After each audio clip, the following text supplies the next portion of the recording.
জাল পাসপোর্ট কাণ্ডে ইডির হাতে চাঞ্চল্যকর তথ্য। ইডি আধিকারিকরা দাবি করছেন যে এজেন্ট ইন্দুভূষণ হালদারকে গ্রেফতার করা হয়েছে। সে এক একটা পাসপোর্ট বানানোর জন্য 50,000 টাকা করে নিত। এমনই দাবি কিন্তু আজাদ মল্লিক, যাকে পাক নাগরিক হিসেবে গ্রেফতার করা হয়েছিল, সে ইডির সামনে করেছে।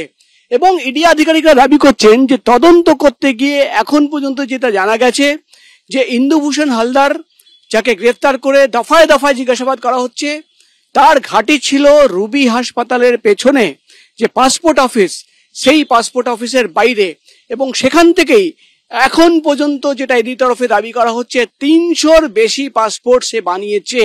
এই 300 বেশি পাসপোর্টের মধ্যে বাংলাদেশিদের কটা পাসপোর্ট বানিয়েছে, জাল নথি জমা দিয়ে কটা পাসপোর্ট বানানো হয়েছে, এবং কিভাবে সে অবৈধভাবে যে বাংলাদেশিরা এই রাজ্যে প্রবেশ করত তাদের মদত দিয়েছে, তাকে দফায় দফায় জিজ্ঞাসাবাদ করে এই তথ্য জানার চেষ্টা। অর্থাৎ ইডি আধিকারিকরা যেটা দাবি করছেন যে আজাদ মল্লিক, যাকে পাক নাগরিক হিসেবে দাবি করলো ইডি আধিকারিকরা, তার মোবাইল ফোনে ইন্দুভূষণ হালদারের নাম্বার সেভ ছিল রুবি দুলাল স্যার।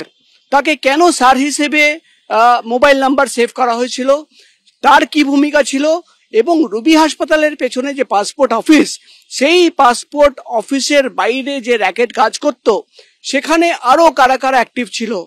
50,000 টাকা করে এক একটা পাসপোর্ট মানেই হচ্ছে 300 পাসপোর্টের জন্য প্রায় 1.5 কোটি টাকা।